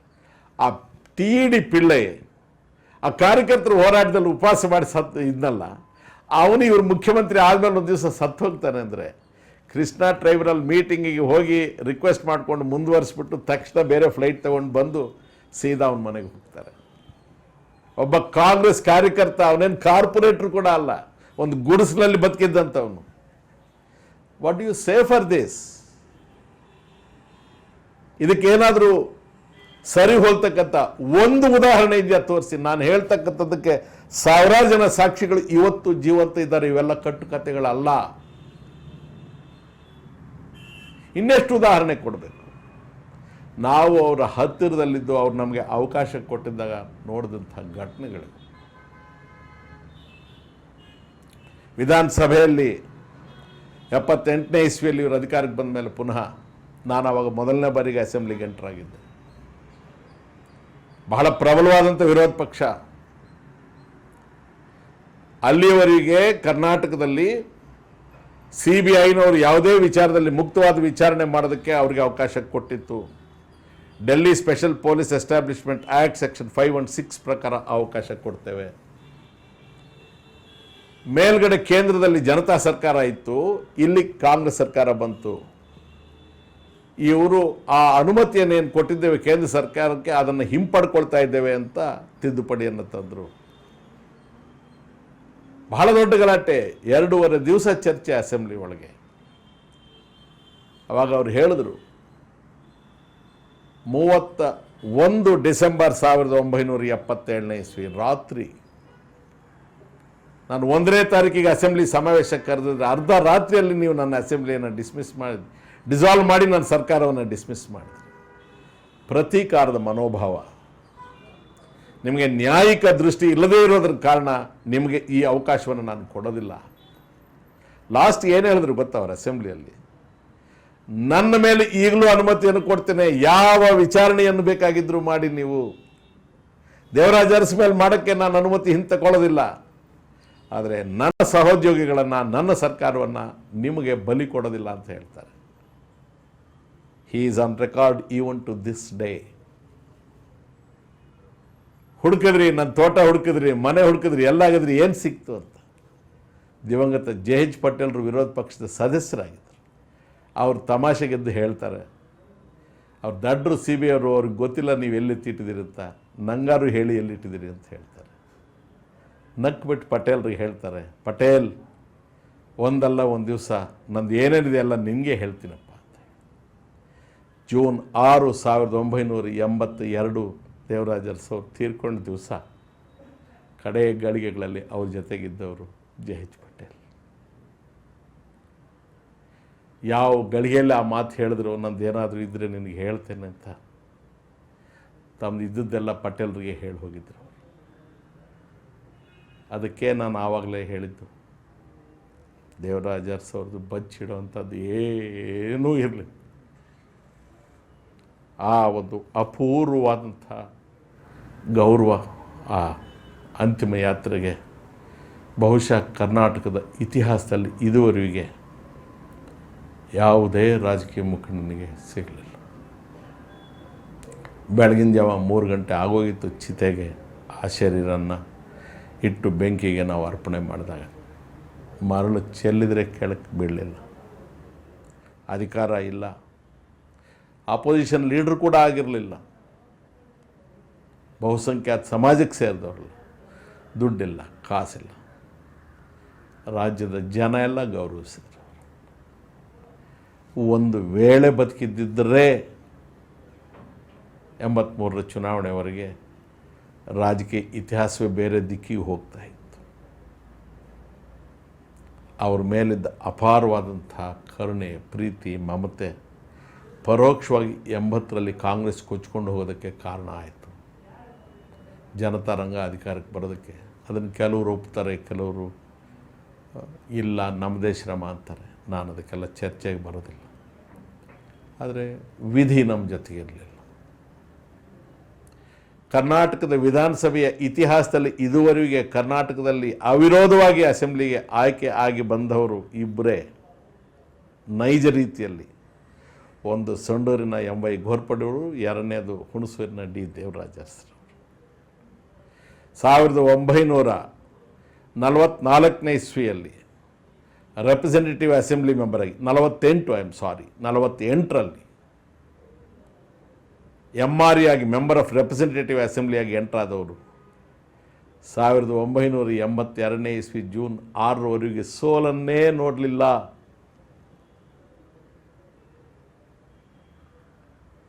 ಜಾತಿನೂ ಇಲ್ಲ, ಬಲನೂ ಇಲ್ಲ, ಹಣನೂ ಇಲ್ಲ, ಏನೂ ಇಲ್ಲ. ಸತ್ತಾಗೂ ಏನೂ ಇರಲಿಲ್ಲ.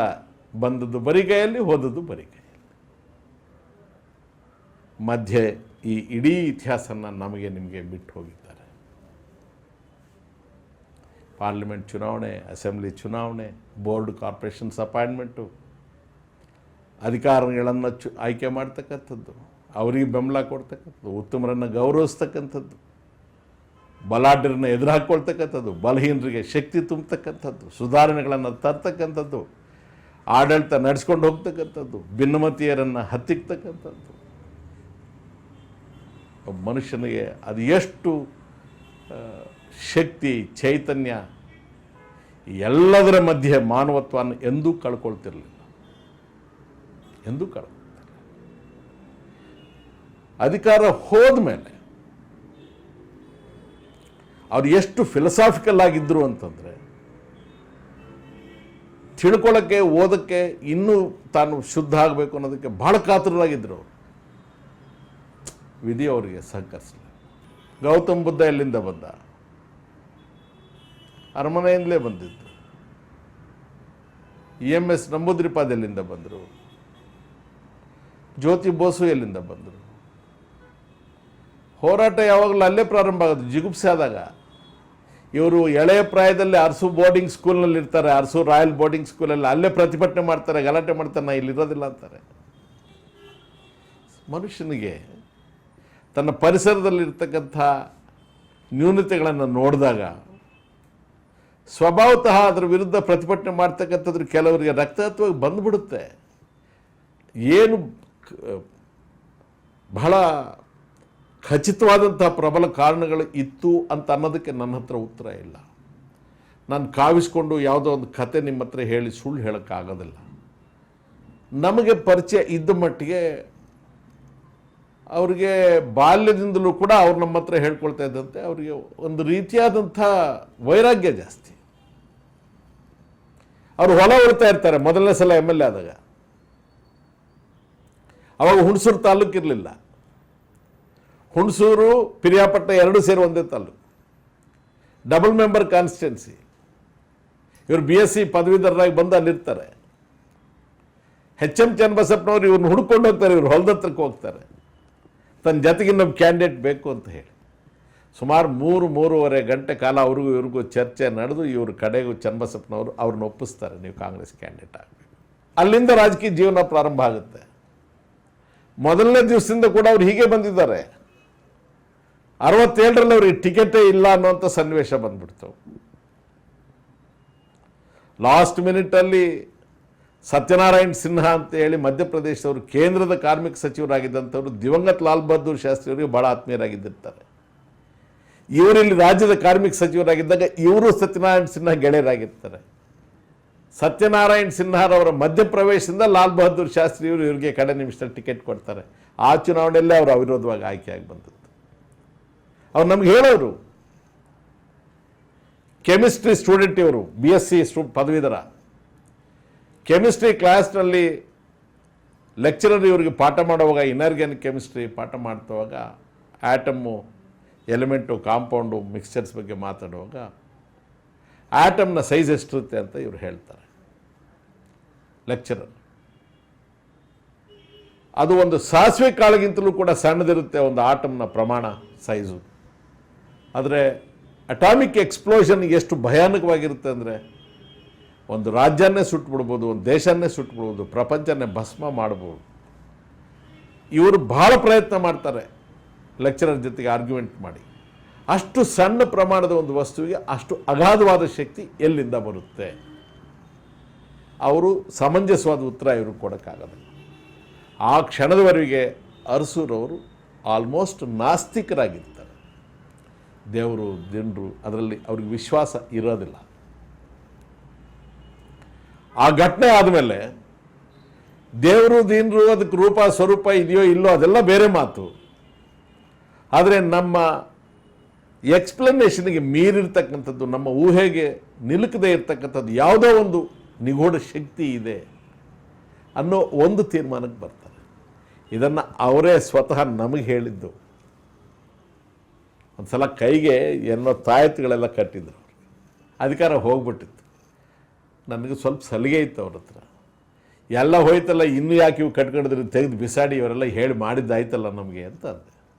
ಕೂತ್ಕೊಳ್ಳೋ ನೀನು, ನಾನು ಕಟ್ಟು ಅಂತಲೂ ಹೇಳೋದಿಲ್ಲ, ಬಿಸಾಡೋಕ್ಕೆ ನನಗೇನು ಶರೀರಕ್ಕೇನು ಭಾರ ಅಲ್ಲ, ಅವ್ರವ್ರ ನಂಬಿಕೆನಪ್ಪ, ಏನೋ ನನಗೆ ಒಳ್ಳೇದಾಗಬೇಕು ಅಂತ ಇದ್ಕೊಳ್ಳಿ ಬಿಡು, ನಿನ್ಗೇನಾದರೂ ಕಡಿಯುತ್ತೇನದು, ನನಗೆ ಹೇಗಿದ್ರೆಲ್ಲ ನಂಬಿಕೆ ಬಂತು ಅಂತ ಹೇಳಿದ್ರು. ನಮಗೆ ಜೀವನದಲ್ಲಿ ಮರೆಯೋಕ್ಕೆ ಆಗದೇ ಇರತಕ್ಕಂಥ ಘಟನೆ. 79ರಲ್ಲಿ ಇಂದಿರಾ ಗಾಂಧಿಯವ್ರಿಗೂ ಇವ್ರಿಗೂ ರಾಜಕೀಯ ಅಭಿಪ್ರಾಯ ಭೇದನ ಕೆಲವರು ಸೃಷ್ಟಿ ಮಾಡಿದ್ರು. ಇಂದಿರಾ ಗಾಂಧಿಯವರು ಕುಮಾರ ಕೃಪಾದಲ್ಲಿ ಬಂದಿದ್ದರು, ಅಧಿಕಾರ ಕಳ್ಕೊಂಡಿದ್ರು. ಆ ಮಹಾತಾಯಿ ಫೋಟೋ ಹಾಕ್ಕೊಂಡು ನಾವು ಕ್ಯಾನ್ವಾಸ್ ಮಾಡಿ MLAಗಳಾಗಿದ್ವಿ. ಮೊಹಿದ್ದೀನ್ ಸಾಹೇಬ್ರನ್ನ, ನನ್ನ ಇಬ್ಬರನ್ನು ಕೂಡ ಇಂದಿರಾ ಗಾಂಧಿಯವರು ಕುಮಾರ ಕೃಪಾ ಕರೆಸ್ಕೊಂಡ್ರು. ಮೊಹಿದ್ದೀನ್ ಸಾಹೇಬ್ರು ಜೀವಂತಿದ್ದಾರೆ, ಮಾಜಿ ಶಿಕ್ಷಣ ಮಂತ್ರಿಗಳು, ದಕ್ಷಿಣ ಕನ್ನಡ ಜಿಲ್ಲೆಯವರು. ಯಾಕೆ ನೀವಿನ್ನೂ ಸಹಿ ಹಾಕಿಲ್ವಂತೆ? ಅಮ್ಮ ಇಲ್ಲ, ಹಾಕ್ತೀವಿ ಅಂತ ಹೇಳ್ಬಿಟ್ಟು ಬಂದ್ವಿ. ದೇವರಾಜ ಅರಸೂರು ಅವ್ರನ್ನ 3-4 ದಿವಸ ನೋಡಿರಲಿಲ್ಲ. ಹರ್ಪಿಸ್ ಕಾಯಿಲೆಗೆ ಗುರಿಯಾಗಿದ್ದರು. ನಮಗೆ ಅವ್ರ ಸ್ಥಿತಿ ಚೆನ್ನಾಗಿಲ್ಲ, ಅವರು ನಿಮ್ಮನ್ನು ನೆನಪಿಸ್ಕೊಳ್ತಾ ಇದ್ದರು ಅಂತ ಹೇಳಿದರು. ನಾನು ಮೊಹಿದ್ದೀನ್ ಸಾಹೇಬರು ಇಬ್ಬರೂ ಅವ್ರನ್ನ ನೋಡೋಕ್ಕೆ ಬಾಲುಬ್ರಿಗೆ ಹೋದರು. ಅಂಥ ಮಹಾನ್ ಸ್ವರದ್ರೂಪಿ ಆ ಕಾಯಿಲೆಯಿಂದ ಗಡ್ಡ ಎಲ್ಲ ಬಿಟ್ಟುಬಿಟ್ಟಿದ್ರು. ನಳಮಹಾರಾಜನ ಥರ ಆ ಕಾರ್ಕೋಟಕ ಹೊಡೆತಕ್ಕೆ ಬಲಿಯಾಗಿ ಆ ವಿಷಕ್ಕೆ ಕುರುಪಿ ಆಗಿಬಿಟ್ಟಿದ್ರು ದೇವರಾಜ.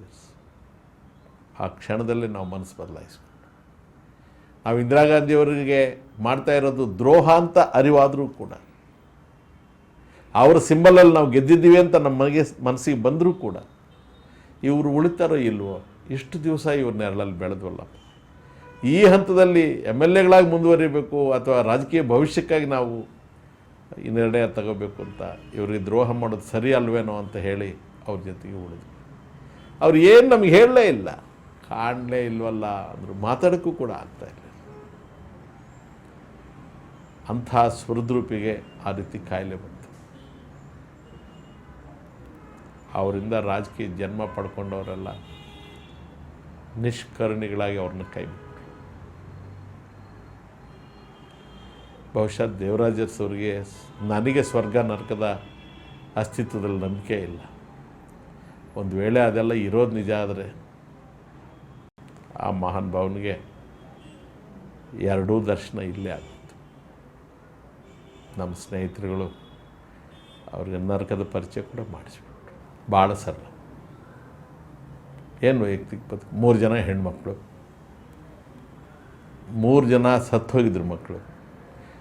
ಆ ಮಾತಾಯಿಗೆ ಒಂದು ಹೆರಿಗೆ ಆದಾಗಲೂ ಇವ್ರ ಹತ್ತಿರ ಇಲ್ಲ, ಅವ್ರ ಗರ್ಭವತಿ ಆದಾಗ ಇವ್ರು ನೋಡ್ಕೊಳ್ಳೋದಿಲ್ಲ, ವಿಚಾರಿಸೋದಿಲ್ಲ. ಆ ಮಕ್ಕಳ ಬಗ್ಗೆನೂ ಏನು ದೊಡ್ಡ ವ್ಯಾಮೋಹ ಇರಲಿಲ್ಲ. ಅವ್ರಿಗೆ ಭವಿಷ್ಯಕ್ಕೆ ಭದ್ರತೆ ಇರಬೇಕು ಅಂಥೇಳಿ ದುಡ್ಡು ಕಾಸು ಎತ್ತಿಟ್ಟವ್ರಲ್ಲ. ಸ್ವಲ್ಪ ಅರಸೂರು ಶ್ರೀಮತಿಯವರು, ಅವ್ರಿಗೆ ಅಷ್ಟು ಹೆಚ್ಚು ಶಿಕ್ಷಣ ಇರಲಿಲ್ಲ, ಒಂಚೂರು ಒರಟು ಹೆಣ್ಮಗಳು. ಒಂದೊಂದು ಸಲ ಸರ್ಕೊಂಡು ಹೋಗ್ಬಿಡೋರು, ಒಂದೊಂದು ಸಲ ಸಿಟ್ಟಿಗೆ ಹೇಳೋರು ಅವ್ರ ಮೇಲೂ ಕೂಡ. ಊಟ ತಿಂಡಿ ಅವ್ರಿಗೆ ಎಲ್ಲಿ ಚೆನ್ನಾಗಿದ್ರೆ ಅಲ್ಲಿ ತಿನ್ನೋರು. ಭಾಳ ಸರಳವಾದಂಥ ಜೀವನ. ಏನು ಪನಾಮ ಸಿಗರೇಟ್ ಸೇರ್ತಾಯಿದ್ರು. ಅದಾದ ಮೇಲೆ ಪೈಪಿಗೆ ಶಿಫ್ಟ್ ಆದರು. ಅವರ ಆಶೀರ್ವಾದದಿಂದಲೇ ಬೆಳೆದಂಥ ಒಬ್ಬ ಮಹಾನ್ ನಾಯಕರು ಅಸೆಂಬ್ಲಿಯಲ್ಲಿ ಅವ್ರ ಬಗ್ಗೆ ವ್ಯಾಖ್ಯಾನ ಮಾಡಿದ್ರು. ನಿಮ್ಮ ಪನಾಮ ಟು ಪೈಪ್ ರಾಜಕಾರಣ ನಮಗೆ ಗೊತ್ತಿದೆ ಅಂತ. ಅವ್ರು ಪನಾಮ ಸೇರ್ತಾ ಇದ್ದದ್ದು ನಿಜ, ಪೈಪಿಗೆ ಬಂದದ್ದು ನಿಜ. ಅವರನ್ನು ಅವಹೇಳನ ಮಾಡದೇ ಇರೋರು, ಲೇವಡಿ ಮಾಡದೇ ಇರೋರು, ಆರೋಪಿಸದೇ ಇರೋರು ಯಾರೂ ಇಲ್ಲ. ಆದರೆ ಅವರವ್ರ ಜೀವನಗಳನ್ನು ಈಗ ನಾವು ಅಧ್ಯಯನ ಮಾಡಿ ನೋಡಿದಾಗ ಅವರಿಗೆ ಅರ್ಥವಾಗುತ್ತೆ ಅವ್ರು ಎಲ್ಲಿ ನಿಂತಿದ್ದಾರೆ ಅಂತ. ಅವ್ರ ವೈಯಕ್ತಿಕ ಬದುಕಲ್ಲಿ ತಾಯಿ ಮೇಲೆ ಬಹಳ ಪ್ರೀತಿ. ದೇವಿರಮ್ಮಣ್ಣಿಯವ್ರ ತಾಯಿ, ಇವರು ಮುಖ್ಯಮಂತ್ರಿ ಆಗಿದ್ದಾಗ ಕಡೆ ಹಂತದಲ್ಲಿ ಅವ್ರನ್ನ ವಿಕ್ಟೋರಿಯಾ ಹಾಸ್ಪಿಟಲ್ನಲ್ಲಿ ಡಾಕ್ಟರ್ಸ್ ವಾರ್ಡಲ್ಲಿ 10 ರೂಪಾಯಿ ವಾರ್ಡ್ ಅಲ್ಲಿ ಕಡೆ ದಿವಸಗಳಲ್ಲಿ ಇಟ್ಟಿದ್ರು. ಒಂದು ಸಲ ಎಲ್ಲೋ ಟೂರ್ ಹೋಗ್ಬೇಕಾಗಿದ್ದರೆ ನಾವು ಜೊತೆಲಿ ಹೋಗ್ಬೇಕಾಗಿತ್ತು. ನಾವು ಬೇರೆ ಗಾಡಿಲಿ ಹೋದ್ವಿ, ಅಲ್ಲಿಗೆ ಹೋದ್ವಿ. ಆ ತಾಯಿ ಬಹಳ ಲಕ್ಷಣವಾಗಿದ್ದರು ನೋಡೋದಕ್ಕೆ. ಹೋಗಿ ಮಾತಾಡಿ ಎಲ್ಲ ಆಗಿ ಬರೋವಾಗ ಜನರಿಗೆ ಒಳ್ಳೇದು ಮಾಡು, ಜನರಿಗೆ ಒಳ್ಳೇದು ಮಾಡು ಅಂತ ತಾಯಿ ಆಶೀರ್ವಾದ. ನಮ್ಮ ಕಡೆ ನೋಡ್ಬಿಟ್ಟು ನೋಡಿದ್ರ ನಮ್ಮಮ್ಮ ಹೇಗೆ ಹೇಳ್ತಾಳೆ, ಜನರಿಗೆ ಒಳ್ಳೇದು ಮಾಡಬೇಕಂತ ಥರ. ಬಹಳ ಎಮೋಷ್ನಲ್ ಪರ್ಸನ್ ದೇವರಾಜ್. ಬಹಳ ಬೇಗ ಕಣ್ಣಲ್ಲಿ ನೀರು ಬಂದ್ಬಿಡೋದು. ಹೇಳಿದ್ನಲ್ಲ, ಕರುಣೆ, ಪ್ರೀತವಾದಂಥ ಕರುಣೆ. ಯಾರ ಮೇಲೂ ಹಗ್ತನ ಸಾಧಿಸ್ತಾ ಇಲ್ಲ. ಅದು ಎಷ್ಟು ಜನರಿಗೆ ಸಹಾಯ ಮಾಡಿದ್ರು, ಅದು ಯಾರು ದುಡ್ಡು ತಂದು ಕೊಟ್ಟರು, ಏನು ನೀವು ಕೇಳ್ಬೋದು. ನನಗೆ ಅರಸೂರು ಭ್ರಷ್ಟ ಅಂತಾರಲ್ಲ, ನಿಜ. ಆ ರಾಜಕೀಯ ವ್ಯವಸ್ಥೆಯಲ್ಲಿ ಉಳ್ಕೊಳ್ಬೇಕಾಗಿದ್ರೆ ಕೆಲವರು ರಾಜಿ ಆಗಿದ್ದಾರೆ. ಕೆಲವರು ಹಣ ತಂದು ಕೊಡ್ತಿದ್ರು, ಕೆಲವರು ಹಣ ತಗೊಂಡು ಹೋಗ್ತಿದ್ರು. ಅವ್ರು ಯಾರಿಗೂ ಈ ಕೆಲಸಕ್ಕೆ ಇಷ್ಟು ಹಣ ಕೊಡು ಅಂತ ಕೇಳಿದವರೆಲ್ಲ, ನಿಗದಿ ಮಾಡಿದವರೆಲ್ಲ, ತೆಗೆದು ಮನೆಯಲ್ಲಿ ಎತ್ತಿಟ್ಕೊಂಡವರೆಲ್ಲ ಖರ್ಚು ಎಷ್ಟಾಯಿತು, ಉಳಿದದ್ದು ಎಷ್ಟು ಅಂತ ಮಕ್ಕಳಿಗೆ ಲೆಕ್ಕನೂ ಕೊಟ್ಟಿಲ್ಲ. ಯಾವ ಪಾಪಿ ತಗೊಂಡೋ, ಯಾವ ಪುಣ್ಯಾತ್ಮ ತಗೊಂಡು ಹೋದ್ನೋ, ಯಾವ ಅವಿವೇಕಿ ತಗೊಂಡೋದ್ನೋ, ಯಾವ ಯೋಗ್ಯತಸ್ಥ ಬಂದು ತಂದು ಕೊಟ್ಟನೋ, ನಮ್ಗೆ ಯಾವುದೂ ಗೊತ್ತಿಲ್ಲ. ಅವ್ರ ಹತ್ರ ಆಡಿಟು ಇರಲಿಲ್ಲ, ಅಕೌಂಟು ಇರಲಿಲ್ಲ. ಹರಿದು ಹೋಗಿದ್ದಂತೂ ನಿಜ, ಬಂದದ್ದು ನಿಜ, ಹೋದದ್ದು ನಿಜ. ಅವ್ರ ಕೈ ಶುದ್ಧವಾಗಿತ್ತು, ಅವ್ರು ಮುಟ್ಲೇ ಇಲ್ಲ ಹಣ ಅಂತ ನಾನೇನು ಉತ್ಪ್ರೇಕ್ಷೆ ಮಾಡಿ ಹೇಳಕ್ಕೆ ಹೋಗೋದು. ಆದರೆ ದೇವರಾಜ ಅರಸರ ಹೃದಯ ಭ್ರಷ್ಟ ಆಗಿರಲಿಲ್ಲ, ದೇವರಾಜ ಅರಸರ ರಕ್ತ ಭ್ರಷ್ಟ ಆಗಿರಲಿಲ್ಲ. ರಾಜಕೀಯ ವ್ಯವಸ್ಥೆಗೆ ಅವರು ಬಲಿಯಾಗಿದ್ದರು. ಹಣ ಅವರ ಎರಡೂ ಕೈಗಳ ಮಧ್ಯೆ ಚಲಾವಣೆ ಆಗಿರಬಹುದು. ಸ್ವಾರ್ಥಕ್ಕೆ, ಕುಟುಂಬಕ್ಕೆ, ತನಗೆ, ತನ್ನ ಮಕ್ಕಳ ಭವಿಷ್ಯತ್ತಿಗೆ ಅಂತ ಹೇಳಿ ಅಧಿಕಾರದ ಕಾರಣದಿಂದ ಬಂದಂಥ ಹಣವನ್ನು, ಆ ಕಪ್ಪು ಹಣವನ್ನು, ಕಳ್ಳ ಹಣವನ್ನು, ಆ ಕೆಟ್ಟ ಹಣವನ್ನು ಮನೆ ಒಳಗೆ ಎತ್ತಿಡಲಿಲ್ಲ. ಈಗ ಇವರು ಸ್ಟೋರ್ ಮಾಡ್ತಾ ಇದ್ದಾರಲ್ಲ, ಈ ಥರ ಸ್ಟೋರ್ ಮಾಡೋಕ್ಕೆ ಅವ್ರ ಮನೇಲಿ ಸ್ಟೋರ್ ರೂಮ್ ಇರಲಿಲ್ಲ. ಆ ಮಗಳು ನಾಗರತ್ನ ಅಂದರೆ ಅವ್ರಿಗೆ ಬಹಳ ಪ್ರೀತಿ. ಕಾರಣಾಂತರದಿಂದ ಅದು ಲವ್ ಮ್ಯಾರೇಜ್ ಆಯಿತು. ಈಗ ನಟರಾಜ್ ತೀರ್ಕೊಂಡಿದ್ದಾರೆ, ದೇವರಾಜ್ ಅರಸ್ ತೀರ್ಕೊಂಡಿದ್ದಾರೆ, ನಾಗರತ್ನನೂ ತೀರ್ಕೊಂಡಿದ್ದಾರೆ.